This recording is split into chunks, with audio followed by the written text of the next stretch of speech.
ಪರಂ ಶಾಂತಿ Kannada YouTube channel ಪರಂ ಶಾಂತಿ ಬೇಹದ್ ಜ್ಞಾನಕ್ಕೆ ಸ್ವಾಗತ. ಬನ್ನಿ ನಾವಿಂದು ಹೊಸ ವಿಷಯವನ್ನು ತಿಳಿದುಕೊಳ್ಳೋಣ. ಆ ಒಂದು ವಿಷಯ ನಾವು ಬ್ರಹ್ಮಾಂಡಗಳನ್ನು ನೋಡುವಂತಹ ನಮ್ಮ ದೃಷ್ಟಿಕೋನವನ್ನೇ ಬದಲಾಯಿಸಬಹುದು. ಇದನ್ನು ತಿಳಿಯಲು ನಾವು ಬಾಪೂಜಿ ದಶರಥ್ ಭಾಯ್ ಪಟೇಲ್ ಅವರ ಪರಮ ಜ್ಞಾನದ ರಹಸ್ಯವನ್ನು ತಿಳಿಯುವಲ್ಲಿ ಮುಂದಾಗಬೇಕು.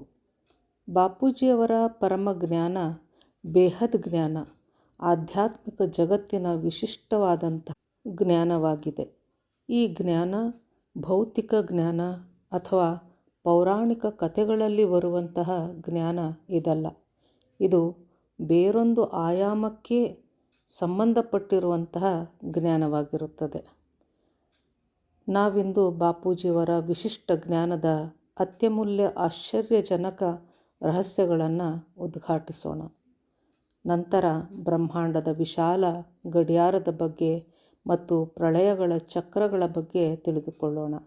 ತದನಂತರ ಶಿವನ ನಿಜ ಸ್ವರೂಪದ ರಹಸ್ಯ ತಿಳಿಯೋಣ ಮತ್ತು ಅಂತ್ಯದಲ್ಲಿ ಸೃಷ್ಟಿಯ ಪರಮ ಮೂಲವನ್ನು ತಿಳಿಯೋಣ. ಇದು ಒಂದು ಸಾಮಾನ್ಯ ಜ್ಞಾನ ಎಂದು ತಿಳಿದುಕೊಳ್ಳಬೇಡಿ. ಇದು ಒಂದು ದಿವ್ಯ ಸಾಕ್ಷಾತ್ಕಾರ ಮತ್ತು ಆಳ ಆಧ್ಯಾತ್ಮಿಕ ಬ್ರಹ್ಮಾಂಡೀಯ ಅನುಸಂಧಾನದ ಪ್ರಮಾಣವಾಗಿರುತ್ತದೆ. ಇದು ನಾವು ಹಿಂದೆಂದೂ ತಿಳಿಯದಂತಹ ಒಂದು ಹೊಸ ದೃಷ್ಟಿಕೋನವನ್ನು ನೀಡಲಿದೆ. ಬನ್ನಿ ನಾವೀಗ ಲೌಕಿಕ ಜ್ಞಾನದಿಂದ ಸ್ವಲ್ಪ ಆಚೆ ಹೋಗಿ ಬ್ರಹ್ಮಾಂಡೀಯ ಸಮಯದ ವಿಶಾಲತೆಯನ್ನು ತಿಳಿದುಕೊಳ್ಳೋಣ. ಬಾಪೂಜಿಯವರು ಬಹಳ ನಿಖರವಾಗಿ ಬ್ರಹ್ಮಾಂಡೀಯ ಚಕ್ರಗಳ ಅಳತೆಗಳನ್ನು ನಮಗೆ ತಿಳಿಸುತ್ತಾ ಹೋಗುತ್ತಾರೆ. ಅದರ ಕಲ್ಪನೆಯೂ ಸಹ ನಮ್ಮಿಂದ ಸಾಧ್ಯವಾಗುವುದಿಲ್ಲ. ಸಮಯದ ಬಗ್ಗೆ ಅವರು ನೀಡುವಂತಹ ಚಿತ್ರಣ ನಮ್ಮನ್ನು ಆಶ್ಚರ್ಯಚಕಿತರನ್ನಾಗಿ ಮಾಡುತ್ತದೆ. ಸ್ವಲ್ಪ ಯೋಚನೆ ಮಾಡಿ ನೋಡಿ. 4 ಯುಗ ಅಂದರೆ ಸತ್ಯಯುಗ, ತ್ರೇತಾಯುಗ, ದ್ವಾಪರ ಮತ್ತು ಕಲಿಯುಗ. ಈ 4 ಯುಗಗಳು ಸಂಪೂರ್ಣಗೊಂಡಾಗ ಆಗ ಒಂದು ಅರ್ಧ ಪ್ರಳಯವಾಗುತ್ತದೆ. ಈ ರೀತಿಯ 71 ಅರ್ಧ ಪ್ರಳಯವಾದಾಗ ಒಂದು ಮನ್ವಂತರ ಎನ್ನುತ್ತೇವೆ.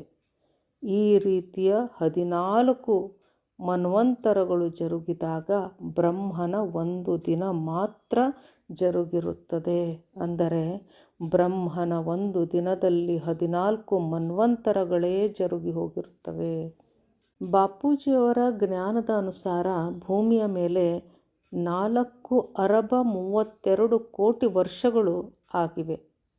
ಈ ಅಂಕಿಅಂಶಗಳನ್ನು ಕಲ್ಪನೆ ಮಾಡಿಕೊಳ್ಳುತ್ತಾ ಹೋದಾಗ ಇದು ಒಂದು ಕಡೆ ನಮ್ಮ ಕಲ್ಪನೆಗೂ ಮೀರಿದ್ದು ಎಂದು ತಿಳಿಯುತ್ತದೆ. ಆದರೆ ಇದು ಇಲ್ಲಿಗೆ ಮುಗಿಯುವುದಿಲ್ಲ. ಬ್ರಹ್ಮನ ಒಂದು ದಿನ ಹಾಗೂ ಒಂದು ರಾತ್ರಿ ಆದಾಗ ಭೂಮಿಯ ಮೇಲೆ 8,64 ಕೋಟಿ ವರ್ಷಗಳು ಜರುಗುತ್ತವೆ. ಇದು ಒಂದು ಸಂಪೂರ್ಣ ಬ್ರಹ್ಮಾಂಡೀಯ ದಿನ ರಾತ್ರಿಯ ಚಕ್ರವಾಗಿದೆ. ಇಂತಹ ಒಂದು ಚಕ್ರದಲ್ಲಿ ಅದೆಷ್ಟು ಬ್ರಹ್ಮಾಂಡಗಳು ಜನ್ಮ ತಾಳುತ್ತವೆ ಮತ್ತು ಪತನ ಹೊಂದುತ್ತಿರುತ್ತವೆ, ಇದು ಕಲ್ಪನೆಗೆ ಸಿಗದು. ಬ್ರಹ್ಮನ ಒಂದು ದಿನವು 1,000 ಚತುರ್ಯುಗಕ್ಕೆ ಸಮಾನವಾಗಿದೆ. ಇದರಂತೆ ಬ್ರಹ್ಮನಿಗೆ 100 ವರ್ಷಗಳು ಪೂರ್ಣಗೊಂಡಾಗ ಬ್ರಹ್ಮನ ಜೀವನ ಕಾಲವು ಅಂತ್ಯಗೊಳ್ಳುತ್ತದೆ. ಈಗ ನಾವು ಬ್ರಹ್ಮಾಂಡದ ಸಮಯವನ್ನು ಸ್ವಲ್ಪ ಮಟ್ಟಿಗೆ ತಿಳಿದುಕೊಂಡೆವು. ಈಗ ನಾವು ಪ್ರಳಯಗಳ ಬಗ್ಗೆ ತಿಳಿದುಕೊಳ್ಳೋಣ. ಬಾಪೂಜಿಯವರು ಇದರ ಬಗ್ಗೆ ಬಹಳ ವಿಸ್ತಾರವಾಗಿ ತಮ್ಮ ವಿಡಿಯೋಗಳಲ್ಲಿ ತಿಳಿಸುತ್ತಿರುತ್ತಾರೆ. ಇದರಿಂದ ನಾವು ಸೃಷ್ಟಿಯ ವಿನಾಶದ ಹಿಂದೆ ಇರುವಂತಹ ರಹಸ್ಯವನ್ನು ತಿಳಿದುಕೊಳ್ಳಬಹುದಾಗಿದೆ. ಬ್ರಹ್ಮನಿಗೆ ಒಂದು ದಿನ ಆದಾಗ ಒಂದು ಕಲ್ಪ ಪ್ರಳಯ ಜರುಗುತ್ತದೆ. ಈ ಕಲ್ಪ ಪ್ರಳಯದಲ್ಲಿ 3 ಲೋಕಗಳು ಅಂದರೆ ಭೂಲೋಕ, ಭುವರ್ಲೋಕ ಹಾಗೂ ಸ್ವರ್ಗಲೋಕಗಳು, ಈ 3 ಲೋಕಗಳು ವಿನಾಶ ಹೊಂದುತ್ತವೆ. ಮಹಾಕಲ್ಪ ಪ್ರಳಯದ ಸಮಯ ಚಕ್ರವನ್ನು ನಾವು ಕಲ್ಪನೆಗೂ ಸಹ ತಂದುಕೊಳ್ಳಲು ಸಾಧ್ಯವಾಗುವುದಿಲ್ಲ. ಮಹಾಕಲ್ಪ ಪ್ರಳಯದಲ್ಲಿ ಬ್ರಹ್ಮಾಂಡದ 14 ಲೋಕಗಳು ಸಂಪೂರ್ಣವಾಗಿ ವಿನಾಶ ಹೊಂದುತ್ತವೆ. ಬ್ರಹ್ಮನಿಗೆ 100 ವರ್ಷ ಮುಗಿದಾಗ ಒಂದು ಮಹಾಕಲ್ಪ ಪ್ರಳಯ ಜರುಗುತ್ತದೆ. ಆಗ ಶಿವನು ಕಾಲಾಗ್ನಿಯನ್ನು ಉತ್ಪತ್ತಿ ಮಾಡಿದಾಗ ಎಲ್ಲ 14 ಲೋಕಗಳು ತಮ್ಮ ಮೂಲ ತತ್ವದಲ್ಲಿ ವಿಲೀನ ಹೊಂದುತ್ತವೆ. ಅಗ್ನಿ ವಾಯುವಿನಲ್ಲಿ, ಆಕಾಶವು ಅಹಂಕಾರದಲ್ಲಿ, ಪ್ರತಿಯೊಂದು ತನ್ನ ಮೂಲವನ್ನು ಸೇರುತ್ತದೆ. ಈಗ ನಾವು ಈ ವಿಶಾಲ ಬ್ರಹ್ಮಾಂಡೀಯ ಚಕ್ರಗಳನ್ನು ನಡೆಸುವಂತಹ ಆ ಅತ್ಯುನ್ನತ ಮಹಾನ್ ಶಕ್ತಿಯ ಬಗ್ಗೆ ನಮ್ಮ ಗಮನವನ್ನು ಕೇಂದ್ರೀಕರಿಸೋಣ. ಬಾಪೂಜಿಯವರ ಬೋಧನೆ ಬೇಹದ್ ಪರಮಸತ್ಯ ಜ್ಞಾನದ ಮೂಲಕ ಸೃಷ್ಟಿಯ ಮೂಲ ಶಿವನ ಪಾತ್ರವನ್ನು ತಿಳಿದುಕೊಳ್ಳೋಣ. ಬಾಪೂಜಿಯವರ ಅನುಸಾರ ಶಿವನಿಗೆ ಒಂದು ವಿಶಿಷ್ಟವಾದಂತಹ ಪರಿಭಾಷೆ ಇದೆ, ವಿಶೇಷತೆ ಇದೆ. ಶಿವನು ನಿರಾಕಾರ ಪರಮಾತ್ಮನಾಗಿದ್ದಾನೆ, ಒಬ್ಬ ಸರ್ವೋಚ್ಚ ಆತ್ಮನಾಗಿದ್ದಾನೆ, ಸಂಪೂರ್ಣ ಬ್ರಹ್ಮಾಂಡದ ನಿಯಂತ್ರಕನಾಗಿದ್ದಾನೆ. ಈ ಸಂಪೂರ್ಣ ಬ್ರಹ್ಮಾಂಡದ ನಾಟಕದ ನಿರ್ದೇಶಕನಾಗಿದ್ದಾನೆ, ಸೂತ್ರಧಾರನಾಗಿದ್ದಾನೆ. ಇದನ್ನು ತಿಳಿದುಕೊಂಡಾಗ ನಮ್ಮ ಸಂಪೂರ್ಣ ದೃಷ್ಟಿಕೋನವೇ ಬದಲಾಗುತ್ತದೆ. ಬ್ರಹ್ಮ, ವಿಷ್ಣು ಮತ್ತು ಶಂಕರ ಇವರನ್ನು ನಾವು ಸಾಮಾನ್ಯವಾಗಿ ಬೇರೆ ಬೇರೆ ದೇವತೆಗಳು ಎಂದು ತಿಳಿದುಕೊಂಡಿದ್ದೇವೆ. ಆದರೆ ಬಾಪೂಜಿಯವರ ಅನುಸಾರ 3 ಶಕ್ತಿಗಳು ಕಾರ್ಯನಿರ್ವಹಿಸುತ್ತಿವೆ. ಕ್ರಮವಾಗಿ ಸೃಜನೆ, ಪಾಲನೆ ಮತ್ತು ವಿನಾಶ. ಈ ಕಾರ್ಯಗಳ ಜವಾಬ್ದಾರಿಯನ್ನು ಬ್ರಹ್ಮ, ವಿಷ್ಣು ಹಾಗೂ ಶಂಕರ ಈ ಮೂವರಿಗೆ ನೀಡಲಾಗಿದೆ. ಶಿವೋಹಂ ಅಂದರೆ ನಾನು ಶಿವನಾಗಿದ್ದೇನೆ, ಅಂದರೆ ಒಂದು ಸಾಮಾನ್ಯ ಆತ್ಮರಾದಂತಹ ನಾವು ಪರಮಾತ್ಮನ ಶ್ರೇಣಿಯವರೆಗೂ ಹೋಗಿ ತಲುಪಬಹುದು ಎಂಬುದು ಇದರ ಅರ್ಥವಾಗಿದೆ. ಇದು ನಮ್ಮೊಳಗೆ ಅಡಗಿರುವಂತಹ ದಿವ್ಯ ಸ್ವರೂಪದ ಪ್ರತೀಕವಾಗಿದೆ. ಶಿವನಿಂದಲೂ ಮುಂದೆ ಅಂದರೆ ಶಿವನಿಂದಲೂ ಆಚೆ ಅಂದರೆ ಇದಕ್ಕೂ ಮೇಲೆ ಇದರ ಆಚೆ ಏನಿದೆ ಎನ್ನುವುದನ್ನು ಈಗ ತಿಳಿಯೋಣ. ಇದರ ಆಚೆಯ ಮೂಲವನ್ನು ಅನ್ವೇಷಣೆ ಮಾಡೋಣ. ಈ ಮೂಲ ಬಹಳ ರಹಸ್ಯಗಳಿಂದ ಕೂಡಿದೆ. ಆ ರಹಸ್ಯ ಬೇಹದ್ ಜ್ಞಾನದಲ್ಲಿ ಸಿಗುತ್ತದೆ.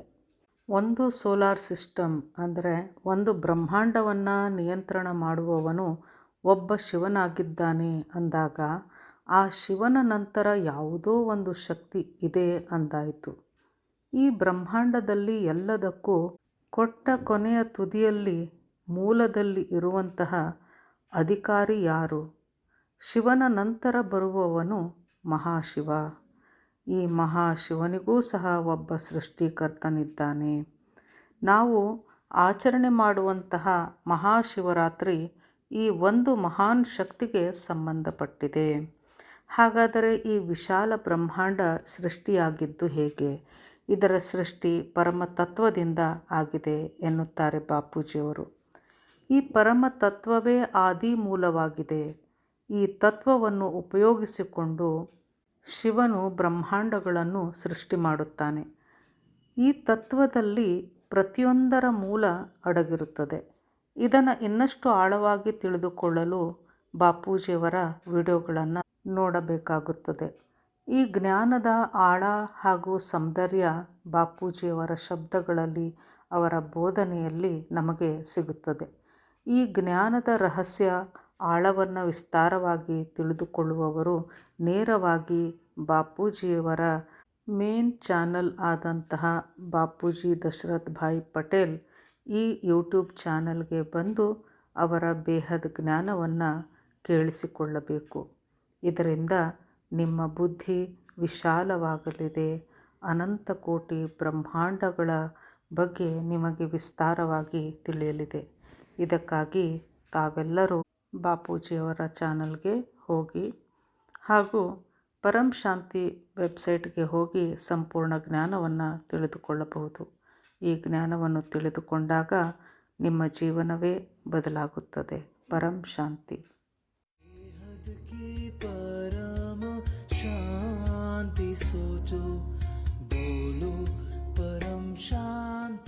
Join us daily for our morning live meditation, Monday to Saturday, 5:30 to 6:30 a.m. Join us daily for live meditation, 10 p.m. to 11 p.m. on YouTube Live. Subscribe now. Website www.paramshanti.org. Email us anand@paramshanti.org. Like, share, subscribe. Join today. बेहद की परम शांति सो